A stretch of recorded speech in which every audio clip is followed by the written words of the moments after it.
Welcome to the अपना podcast. आज मैं आप लोगों से कुछ करवाने आया हूँ और मैं क्या करवाने आया हूँ ये तो वीडियो देखने के बाद ही पता चलेगा। So let's start. Do you think life can be A game? क्या आपको लगता है कि लाइफ एक गेम की तरह हो सकता है? अगर मानने से सब कुछ बदल सकता है तो लाइफ को गेम मानना भी गलत नहीं होगा। लाइफ अगर गेम होता तो क्या ये सिर्फ एक स्पोर्ट्स के ऊपर होता?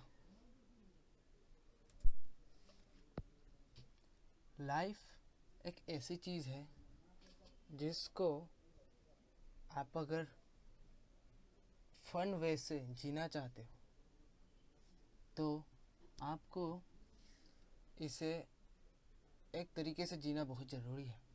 तो ऐसे ही लाइफ को अगर स्पोर्ट्स के जरिए जिया जाए तो लाइफ अलग अलग स्पोर्ट्स के ऊपर जिया जा सकता है। लाइफ के अलग अलग पड़ाव होते हैं, तो लाइफ के ऊपर अगर जीना है तो अलग अलग स्पोर्ट्स के स्ट्रेटजीज़ को यूज़ करके हमें जीना पड़ेगा। क्योंकि लाइफ में अगर अलग अलग पड़ाव है तो अलग अलग स्पोर्ट्स की स्ट्रेटजीज़ को यूज़ करना भी ज़रूरी है। अगर लाइफ में अगर स्ट्रेटजीज़ इम्प्लीमेंट करना है तो हम स्पोर्ट्स से बहुत कुछ सीख सकते हैं। जैसे कि क्रिकेट में हमें एक बैट्समैन होता है, हमारे पास एक बॉलर होता है और सारे फील्डर्स होते हैं बाकी। ऐसे ही लाइफ में अगर हम देखें तो हम बॉलर बन जाते हैं कभी, तो कभी बैट्समैन बन जाते हैं।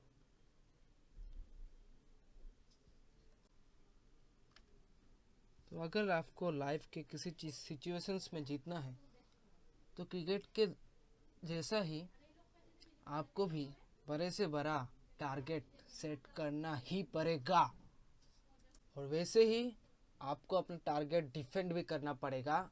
अच्छे से अच्छा बैट्समैन भी डर जाएगा अगर आप बॉलिंग इस तरह करें कि उसने सोचा भी नहीं हो।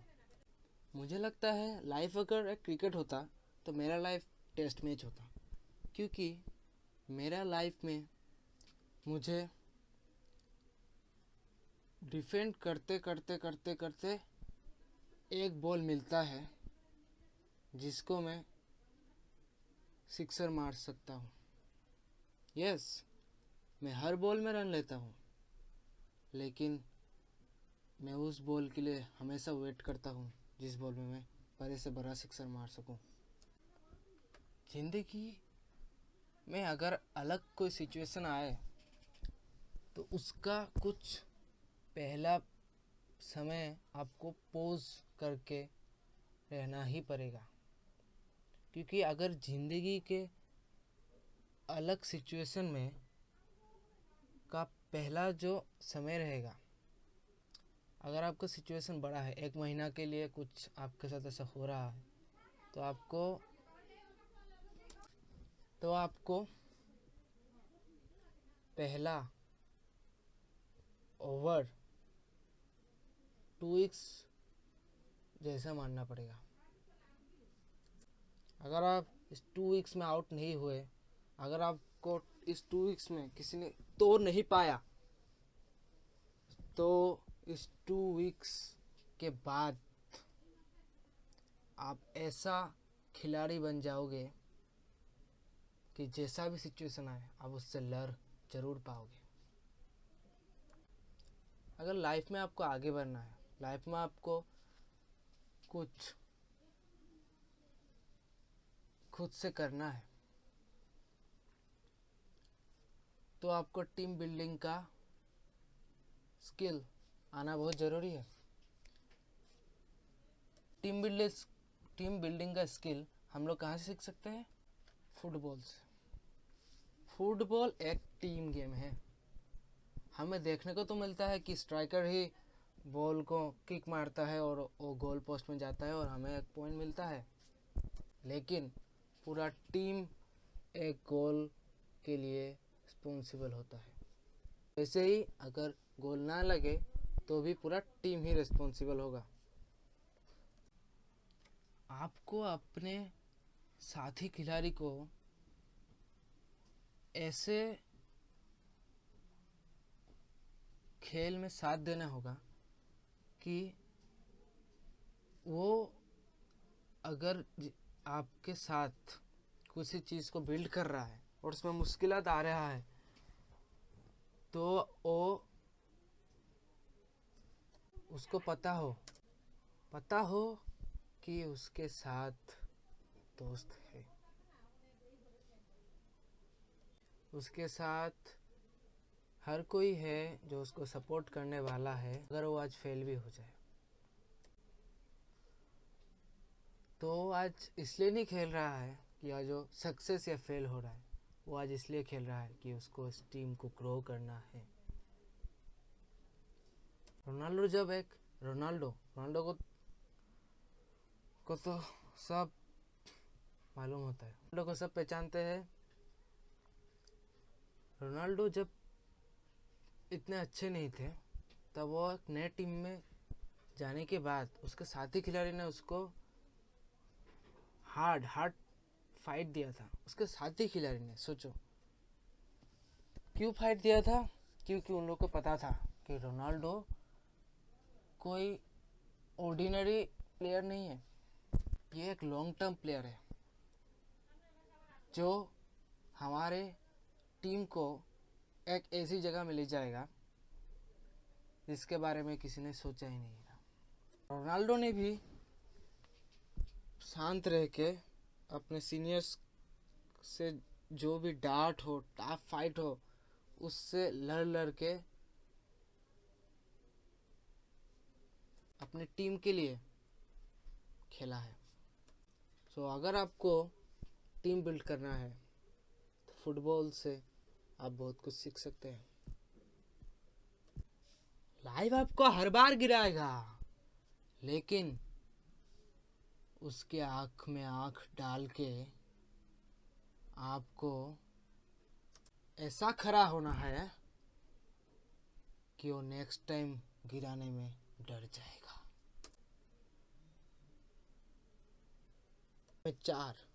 आज मैं चार ऐसी पॉइंट्स लेके आया हूँ जिससे आपको पता चलेगा कि आप क्यों कुछ नहीं कर पा रहे हैं, और इस 4 पॉइंट्स के बाद आपको कुछ ना कुछ तो करना ही होगा। 4 पॉइंट्स है: boredom, suffering, failure, mind toughness, go through the tough times. जी हाँ, आपको टफ टाइम्स में जाना ही होगा। जितना भी आप उस टफ टाइम को याद नहीं करना चाहते, लेकिन अब जब तक उस टफ टाइम्स को फिर से रिविजिट नहीं करेंगे आप अभी कुछ नहीं कर पाएंगे। तो पहले पॉइंट्स में आते हैं बोर्डम। जी हाँ, बोर्डम ही हो सबसे बड़ा चीज़ है जो आपको हर काम करने में रोकता है। आपको अपना लाइफ बोरिंग करना ही पड़ेगा, क्योंकि पहले में हर चीज़ बोरिंग होता है। जब तक आपको रिजल्ट्स नहीं मिलते हैं तो आपको चीज़ बोरिंग लगेगा ही। आपको सुबह उठने में बोर लगता है, आपको रीडिंग करने में बोर लगता है, आपको बोर लगता है अनटेस्टी हेल्दी फूड्स खाने में। सोचो, अगर आप अपने आप से बोर हो जाते हो तो लोग तो ज़रूर होंगे। बोर्डम को जीना सीखो, बोर्डम से सीखो। चलो फटाफट अभी आते हैं सफरिंग पे। सफरिंग, जी हाँ, यही चीज़ है जो आपको याद दिलाएगा उस समय के बारे में जब आपने सफ़र करते करते हुए एक चीज़ को पूरा किया था। हर आदमी की ज़िंदगी में जो ग्रो कर रहा है उसके लाइफ में एक पार्ट तो होता ही है जब वो सफ़र कर रहा था, लेकिन सफ़र करते करते हुए भी वो उस चीज़ को कर पा रहा था और आज वो इसलिए वहाँ पर है। It can be health wise also, he has grown और शी हैज़ ग्रोन। ये हेल्थ वाइज भी हो सकता है उसने ग्रो किया है, या फिर मेंटली भी हो सकता है, या फिर फिजिकली भी हो सकता है, या फिर पढ़ाई का भी हो सकता है, या फिर कुछ भी स्किल भी। तो आपको याद करना ज़रूरी है। अगर आप इस टाइम में आके अटक गए, अगर आपको मोटिवेशन नहीं मिल रहा है, तो आपको ये याद करना ज़रूरी है कि उस टाइम पे ऐसा सिचुएशन पे भी अगर आपने परफॉर्म किया था, परफॉर्म कर सके थे, तो इस सिचुएशन में क्यों नहीं याद करो उन पलों को। कैसे आप के सामने हर मुश्किल नहीं के जैसा हो गया था और आपका फोकस एकदम स्टिल था। क्यों? क्योंकि आपको पता था कि अगर आज मैं ये नहीं कर पाऊँ तो मैं फ्यूचर मेरा कुछ नहीं होने वाला। और वैसे ही आपको आज भी करना है।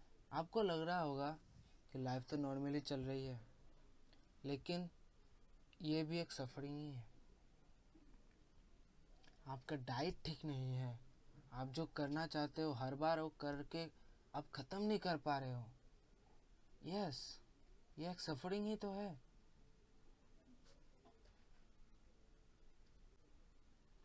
हर दिन आपको उस पल को याद करके सीखना पड़ेगा। आपको लाइफ के लिए ऑब्सेस्ड होना पड़ेगा। आपको अपने गोल के लिए ऑब्सेस्ड होना पड़ेगा। आप अगर आज किसी रीज़न के लिए अपना गोल कंप्लीट नहीं कर पाए आज का दिन का, तो आपको कल दुगना मेहनत करके आज का भी और कल का भी गोल अकम्प्लिश करना है। अब आते हैं फेलियर पे। हाँ, फेलियर एक ऐसा चीज़ जिससे हर लोग डरते हैं, एक ऐसा चीज़ जिसको हर लोग भुलाना चाहते हैं ताकि वो ग्रो कर पाए। असली बात तो यह है कि आप जितना अपने फेलियर्स को भुलाएंगे वो उतनी बार रिपीट होगा। आपके दिमाग में जो बार बार ये चल रहा है फेलियर के बारे में, वो तभी ख़त्म होगा जब आप आज और अभी कुछ ऐसा कर रहे हो जो आपकी नॉर्मल कैपेबिलिटी मतलब समझते हो? नॉर्मल कैपेबिलिटी मतलब जो लोग समझते हैं वो कर सकते हैं, और असली में वो क्या कर सकते हैं। तो तुम जब असली में कर सकते हो वो कुछ अलग ही है, वो कुछ बहुत ज़्यादा है अभी से। तो फेलियर से सीखो। एक्सेप्ट करो कि तुम मोटे हो, एक्सेप्ट करो कि तुम्हारी पढ़ाई बार बार प्रोकास्टिनेट ये वर्ड याद रखना, प्रोकास्टिनेट हो रहा है। तुम्हारा इमोशंस जो तुम्हारे पास्ट से बिल्ड हुआ है उसको पॉजिटिव एक्शन में बदलो। जैसे तुमको किसी ने धोखा दिया है, इसलिए तुम अभी किसी पे भरोसा नहीं कर पाते और तुमको उस बात पे बार बार गुस्सा आता है। पॉजिटिव एक्शन लो। तुमको गुस्सा आता है, लेकिन तुम उस गुस्से को साइड पे रख के अपना काम कर रहे हो। उस गुस्से को साइड पे रख के अगले आदमी जो तुम्हारे सामने है उस पर गुस्सा नहीं करके उसके काम, उसके मेहनत को देख के उसे कॉम्प्लीमेंट दे रहे हो। अब आते हैं माइंड टफनेस पे। तुम्हें पता है माइंड टफनेस कब आता है? माइंड टफनेस सब तब ही आ सकता है जब तुम एक्सेप्ट करो कि तुम प्रॉब्लम में हो। ठीक है, सब कुछ ठीक है। तुम अपने प्रॉब्लम्स को एम्पैथाइज कर रहे हो कि ये मेरा प्रॉब्लम है, हर किसी के पास होता है और हम भी इससे गुजर जाएंगे। तुम अगर गुजरना चाहते हो, तुमको अगर गुजरना है, तो तुमको प्रॉब्लम को एक्सेप्ट करके एक्शन लेना पड़ेगा। तुमको अकाउंटेबिलिटी और रिस्पॉन्सिबिलिटी को समझना पड़ेगा। तुमको हर रात मिरर के सामने रह के अपने आप का अकाउंटेबिलिटी चेक करना पड़ेगा। अकाउंटेबिलिटी चेक मतलब पूरा दिन में जो किया है उसका हिसाब खुद को देना पड़ेगा। तुमको खुद को, जो तुमको मिरर में दिख रहा है, वो मिरर में जो दिख रहा है वो तुमको देगा अकाउंटेबिलिटी चेक। रिस्पॉन्सिबिलिटी मतलब अपने आप का रिस्पॉन्सिबिलिटी, मतलब हर चीज़ का जो रिस्पॉन्स है उसका एबिलिटी रखना। रिस्पॉन्सिबिलिटी मतलब जिम्मेदारी। तुम अपने हेल्थ के लिए, तुम अपने काम के लिए खुद जिम्मेदार हो। तुम्हें पता होता है कि तुम ये चीज़ कर नहीं पा रहे हो या फिर तुम ये करना नहीं चाहते हो।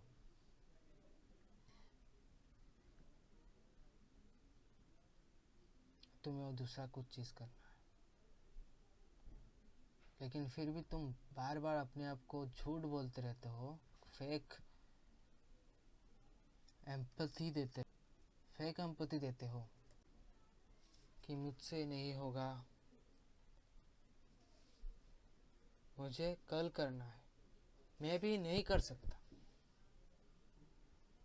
लेकिन कब तक ये करोगे तुम?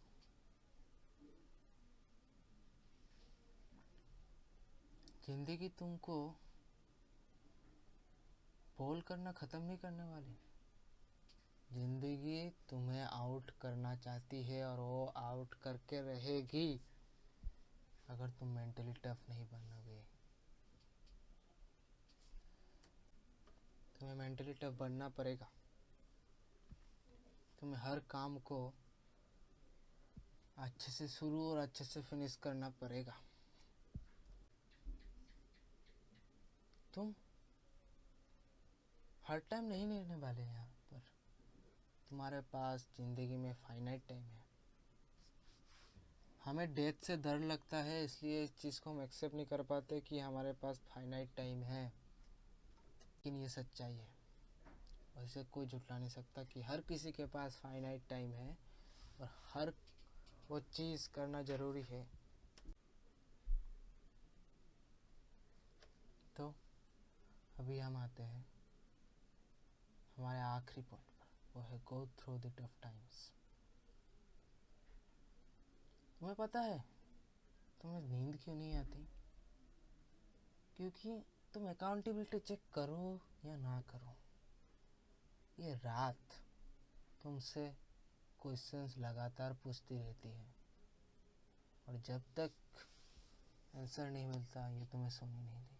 हो सकता है अभी कम क्वेश्चन पूछती है, लेकिन एज द टाइम पासेस, जब तक टाइम जा रहा है वैसे ही क्वेश्चन स्ट्रॉन्ग और ज़्यादा होने वाले हैं। अगर तुम रात के क्वेश्चंस को इग्नोर कर रहे हो तो भूल तुम्हारा है। टफ टाइम से जाओ, दिन में काम को पूरा करो, देखना सोते सोते कैसे नींद आती है। तुम्हें समझ तो गया होगा अभी तक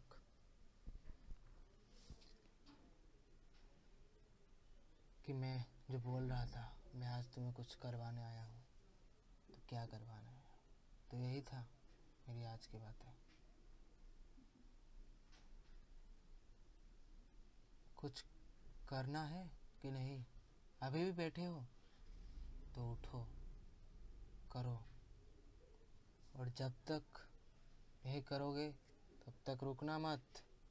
अच्छी नींद आनी है, अच्छा नींद आएगा तभी अच्छी ज़िंदगी बनेगी।